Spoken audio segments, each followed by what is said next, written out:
Nightmares and a burning scar passed like a bad dream with Harry's return to school. Within the safe boundaries of Hogwarts' magnificent walls, Harry has lived through his greatest adventures and happiest times. But still, there is foreboding. In the last 3 films, Hogwarts has kind of been like a safe house because it's kind of been impenetrable. This one, the walls have been broken down, and yeah, he's not as safe as he used to be. But for Daniel, Emma, and Rupert, the return to set after a brief hiatus between films was like homecoming. It feels like the school term started. It's really nice, actually. You really do find that after being away, you miss people, and it's really nice to come back and see them again. Because the films take so long to do, and because we come back within a few months to do the next one, it is kind of like everyone's been away for the summer. And somebody's left school, and somebody's got a car, and somebody's changed their hair color. You know, it is like that.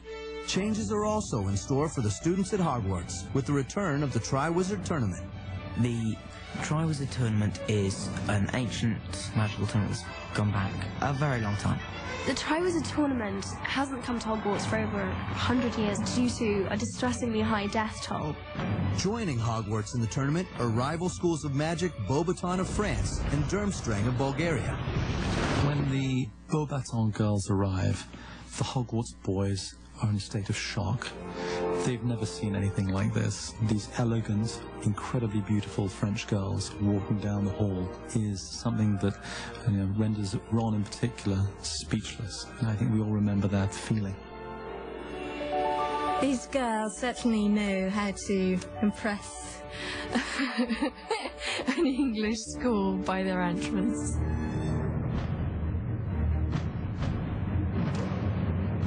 The men of Durmstrang are no less impressive. They arrive fierce, cool, cold, male, in contrast to the distinct femininity of the Beauxbaton. And they're quite austere and intimidating.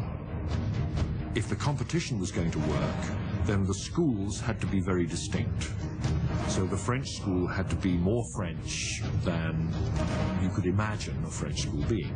The Eastern European school had to be more kind of than you had ever imagined that they could beat. The Goblet of Fire will choose a single champion from each school who will face 3 magical tasks. Challenges so dangerous that wizards under 17 are forbidden to compete. For once, 14-year-old Harry can let someone else be the hero. I think Harry's always yearning to forget his past, even though he saved so many people. He sort of wants the celebrity thing to end. But other students are more than interested to take their stab at fame. The Goblet calls forth its champions. The Hogwarts champion, Cedric Diggory! Cedric is the kind of golden boy. He is the archetypal superhero who does get the girl and things, which is a contrast to Harry. I think works fantastically well. Cedric's a pretty nice guy who plays fair, and he sticks to the rules like he should. Rob, who is this gorgeous golden boy, I look at him and I say, you're the junior officer who goes over the top on the first day of the Somme. You're so good-looking and so English public school and so sort of shy and so forth. The Darmstadt champion is Victor Krum! Well, Victor Krum is the Bulgarian seeker. He's a really good player. He's sort of worshipped by other players. He's a real kind of man's man, really tough, strong, brave, and fantastic at sports and things like that. The champion for Beauxbatons is Fleur Delacour. The character Fleur is completely beautiful, and all the boys kind of fall completely head over heels in love. In a way, she is what English think a French girl would be. I mean, she's very chic and very, Miss Perfect all the time. Quite graceful and quite serious as well. The Goblet could not have picked a more inspiring group of combatants. We now have our 3 champions. And then the Goblet delivers an unexpected turn.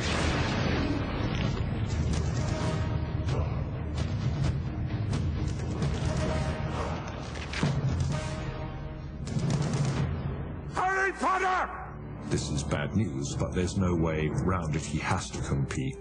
For Harry, it's a disaster. He's in way over his head.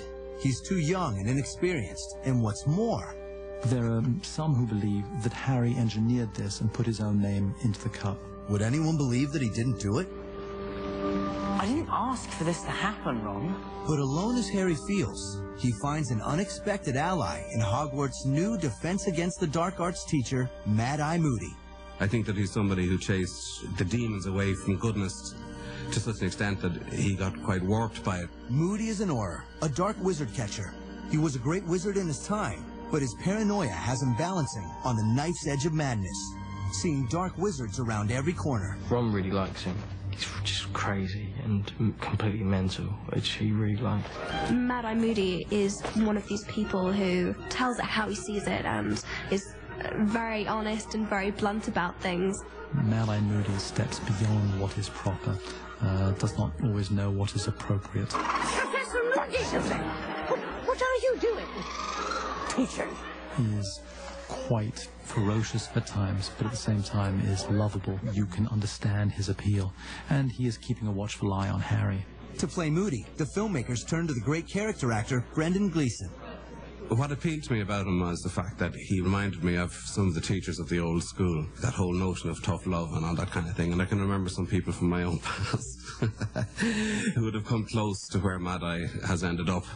There is some kind of elemental quality to him, which is part savagery and part kind of wide-eyed innocent.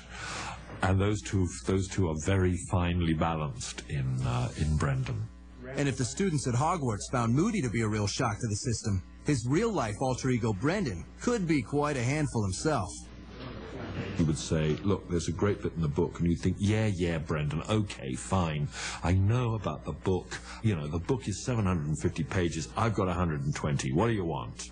But you'd then look at it and you'd think, no, actually, maybe he's right there. He's a really, really nice guy, and it's such a great part as well, and he does it absolutely terrifyingly. If Brendan was to truly embody the part, they needed to create the look as well. We took a lot of trouble getting him right, making the makeup and the costume work. The key was Mad-Eye's magic eye. There's something odd wrong with the peripheral vision to his left side. The doctors don't quite know what's wrong, but he's made this magic eye for himself that can see out through the back of his head and see in various different directions. Thank you. What a charismatic quartet. Another new character on the scene is the meddlesome reporter, Rita Skeeter. What a lovely name, Rita Skeeter. Rita Skeeter. So, She's the worst sort of tabloid journalist who just will write whatever she wants to write, not what is true. lovely. I call her the caring, sharing face of investigative journalism. Basically, she'll do whatever it takes to get a story which she's already pre-written in her head, which, in the case of Harry, does have an element of truth to it. No one else could play her apart from Miranda. She's brilliant. Rita's constant companion is a magical pen with a mind of its own. Rita uses a quick quote scroll, which means that she has her hands free and all her concentration can be on the person in front of her, which is mostly Harry. His classmates are tormenting him. His friends have deserted him. His steps are dogged by a muckraking reporter, and someone is out to get him. Harry's life is out of his hands. He has no control really over where it's going. And so I think that's a big thing for Harry, because it completely, as it would anyone, unsettles him, and so he kind of loses control of it. The only thing that seems certain is that Harry's one-time triumphs over giant trolls and deadly snakes will pale against the tasks before him now. Not a good year for Harry. Doesn't have many good years, really. Next up, Harry faces the challenges of the Triwizard Tournament. And still to come, an exclusive clip from the movie when Inside Harry Potter and the Goblet of Fire returns. I am addicted to crystal meth and sex. He's